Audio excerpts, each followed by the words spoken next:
Welcome, and we will screen share. I'll do that. And then, of course, our bracha. Baruch atah Adonai Eloheinu melech haolam asher kitshanu b'mitzvotav v'tzivanu la'asok b'divrei Torah. Amen.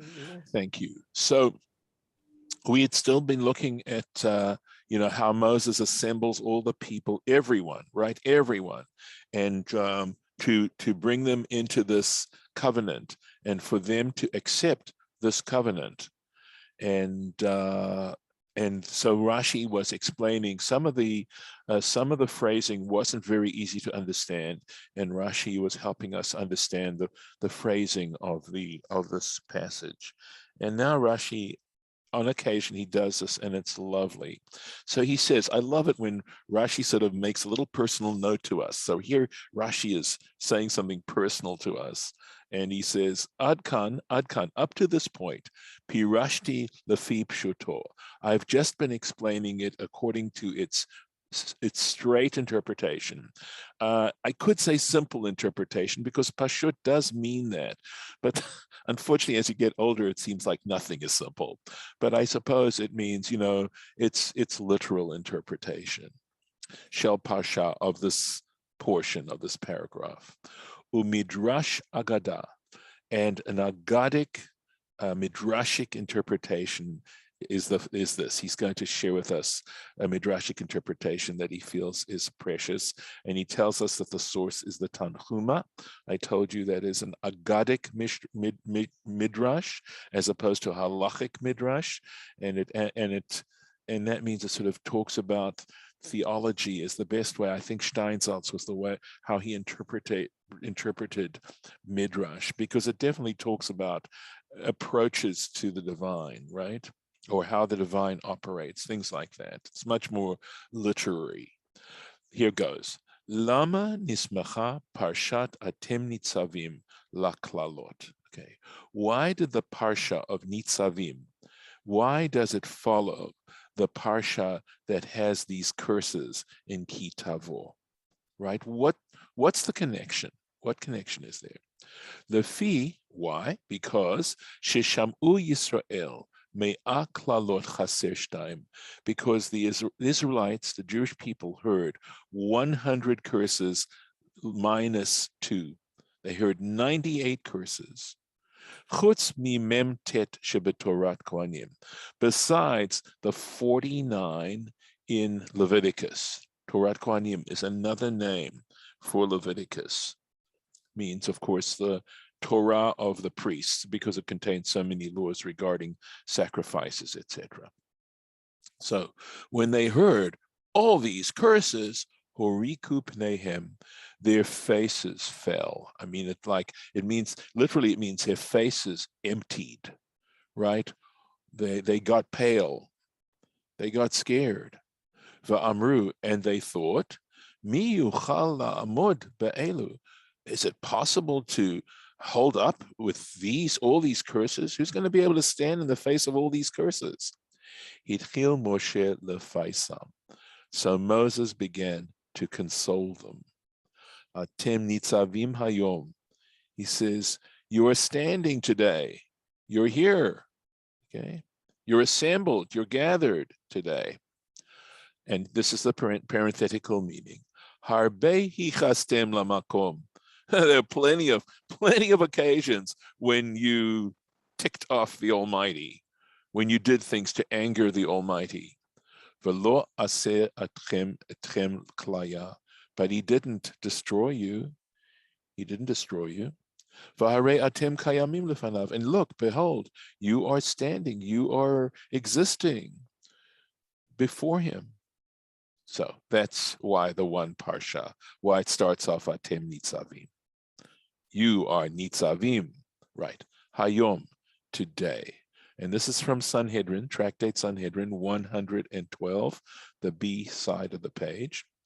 Kayom hazeh, he says, when it says Hayom, because if you think about it, he didn't need this word Hayom for the simple meaning of what he was trying to convey, right?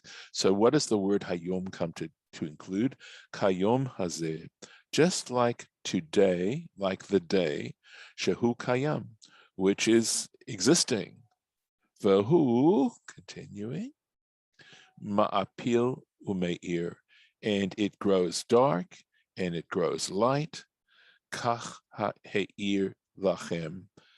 This he explained to them, or here in this, or in such a manner, right?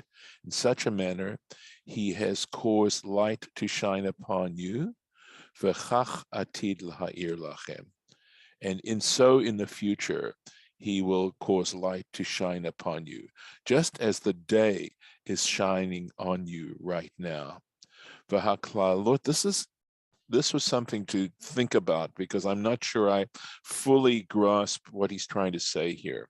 V'haklalot v'hayisurim, and the curses and the afflictions, mekaimin etchem, they cause you to continue to exist. That's sort of an interesting thought, right? That sadly, perhaps, the adversity actually allows them to continue to exist. Umatzivim etchem lefanav, and they set you atem nitzavim, right? You're gathered, you're assembled, you're standing. They cause you to stand before him. So, interesting thought, right? And this is one thought that I do have. That's sort of a sad human quality. And this is why I hakachinik so much about appreciation and hope, that I myself bear in my own heart sufficient appreciation. And that is, you look at how, by and large, most humanity lives in relative comfort. Most of humanity on a daily basis. I mean, I may have mentioned this yesterday, I may have mentioned it elsewhere, but you look at things like indoor plumbing, and I certainly may have mentioned that because we talked about water drawers, right?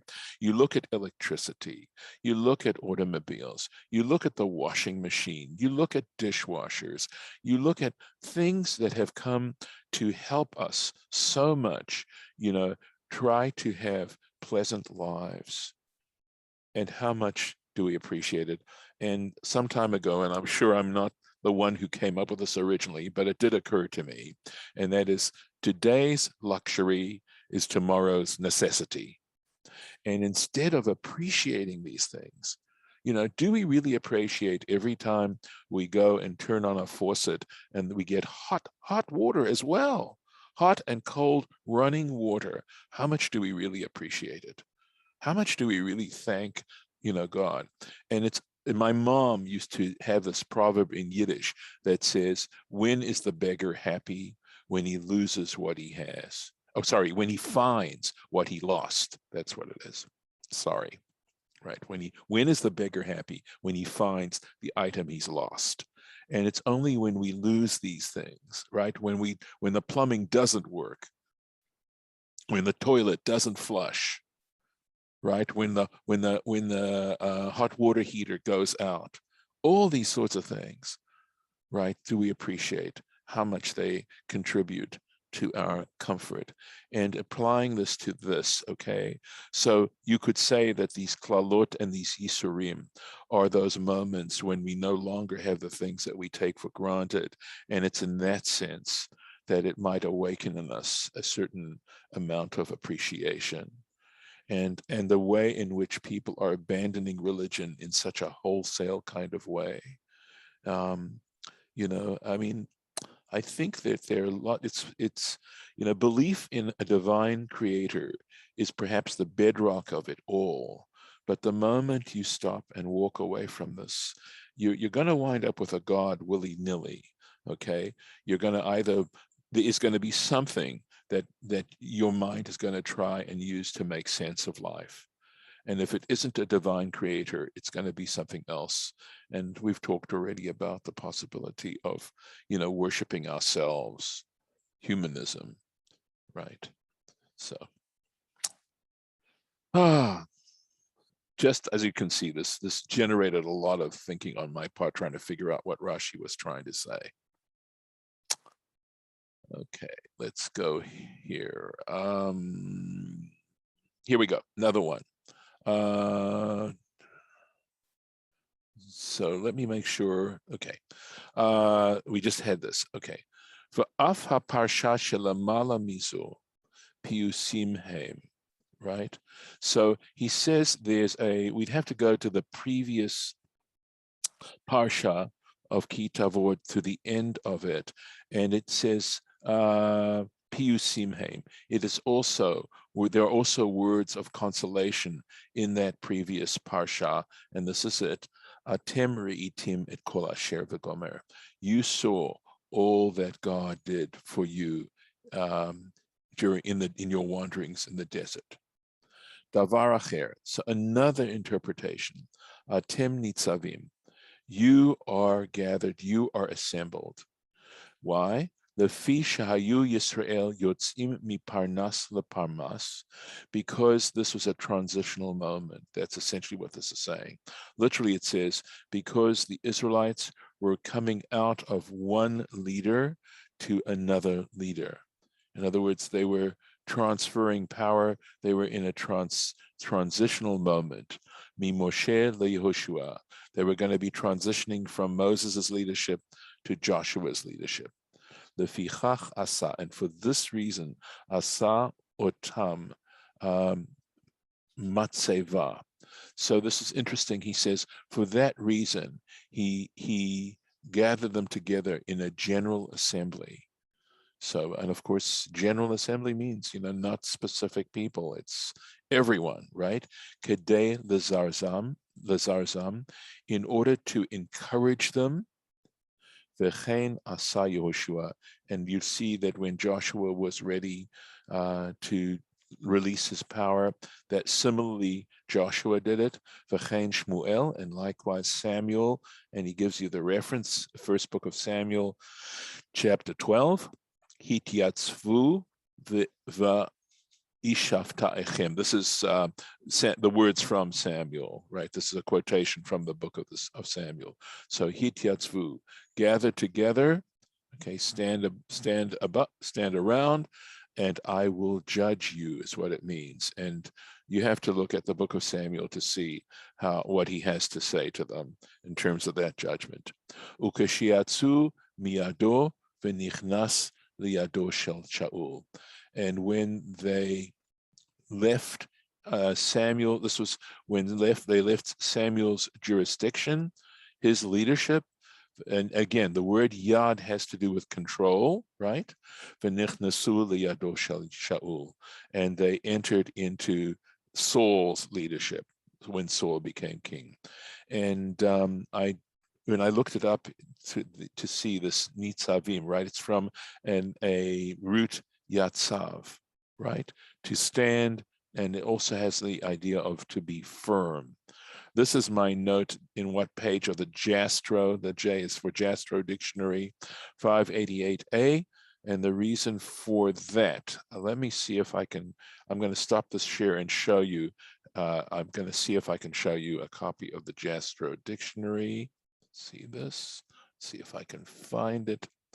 Give me a moment here, I'm looking. Sorry, here we go, this is here.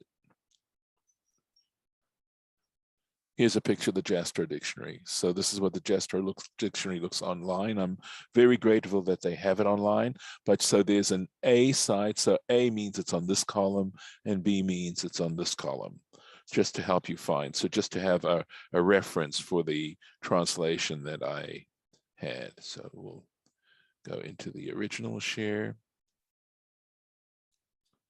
Let's see if I can, here we go.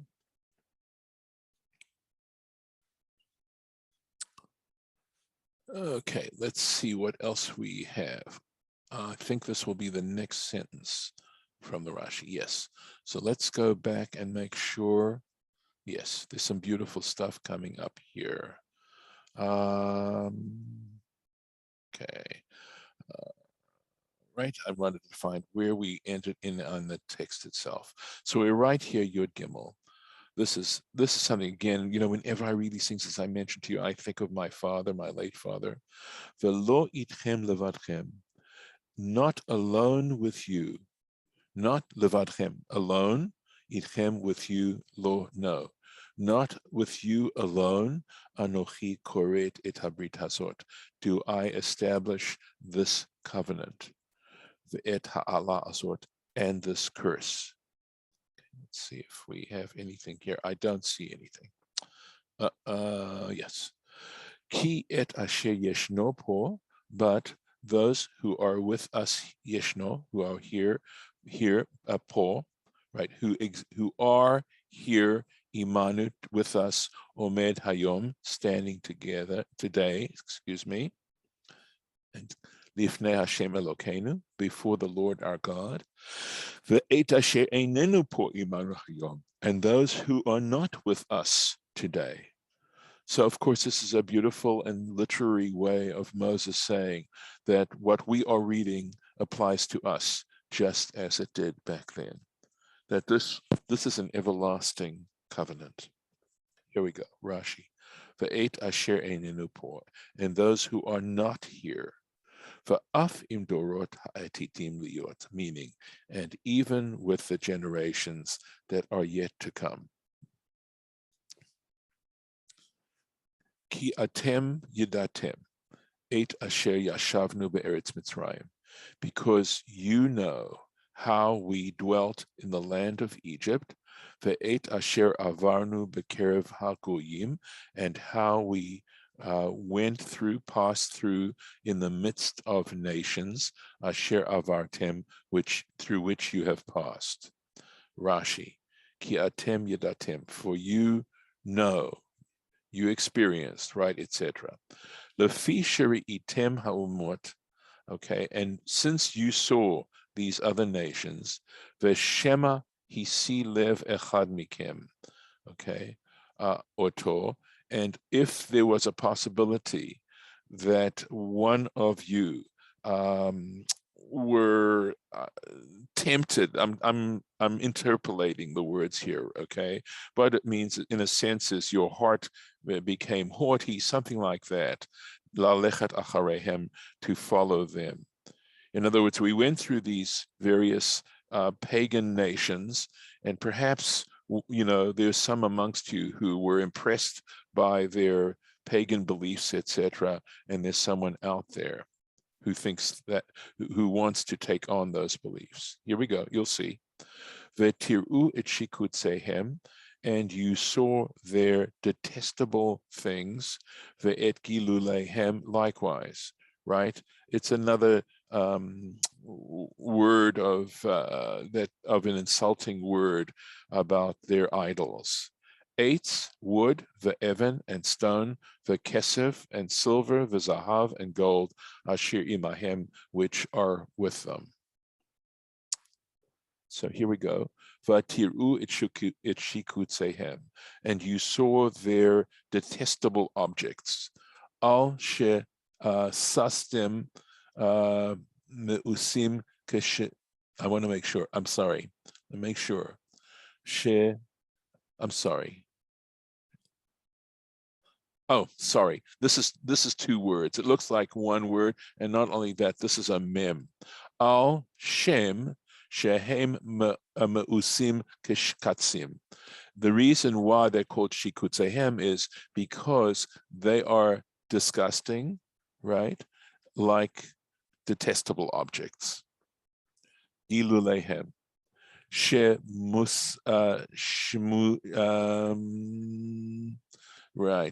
Right. Shemusrachim umeusim kegalal.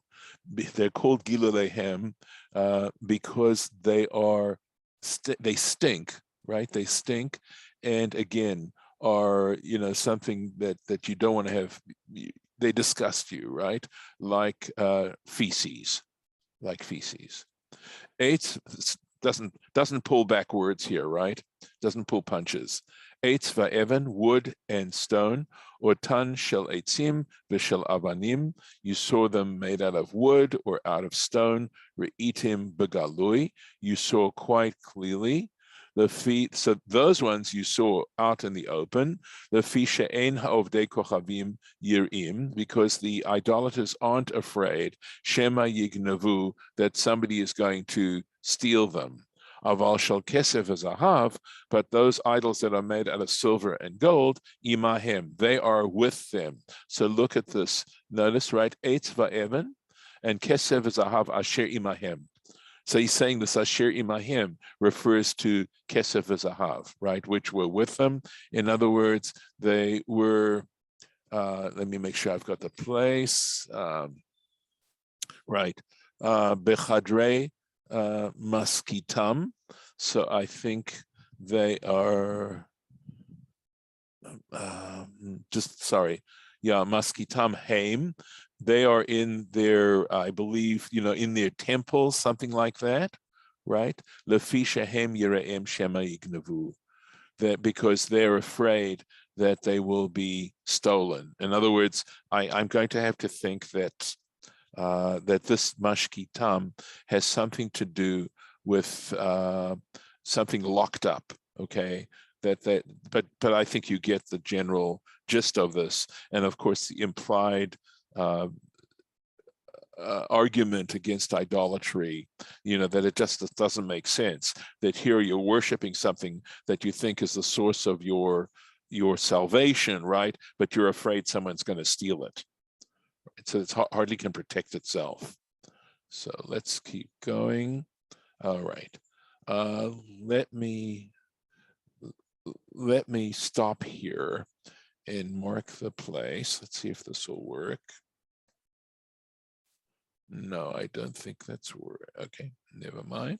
All right, give me one moment.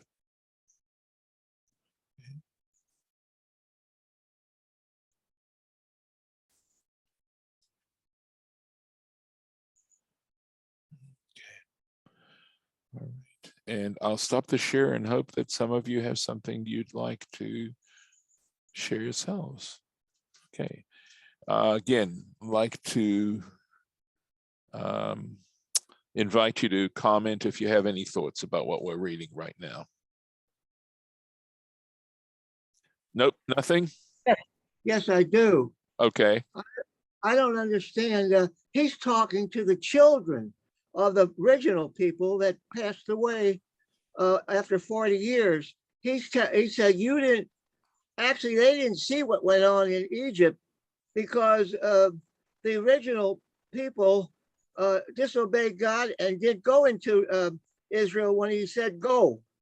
And they didn't trust, they were afraid to go. So he said, I'm going to punish you and make 40 years in the wilderness. But their children, he said, will come and free and go and free Israel. Well, he's talking to the children that haven't seen the miracles that happened in Egypt. So I have a question. Okay, good question. So I have a question back.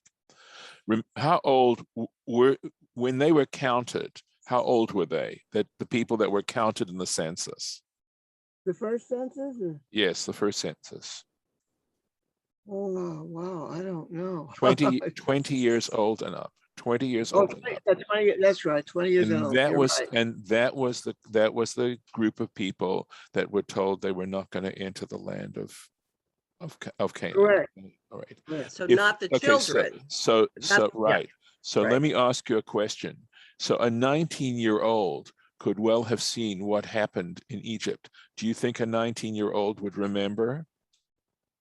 Yes. Do you think a 10-year-old would remember? No. Well, by 10 years old, there's a chance they are going to remember, okay?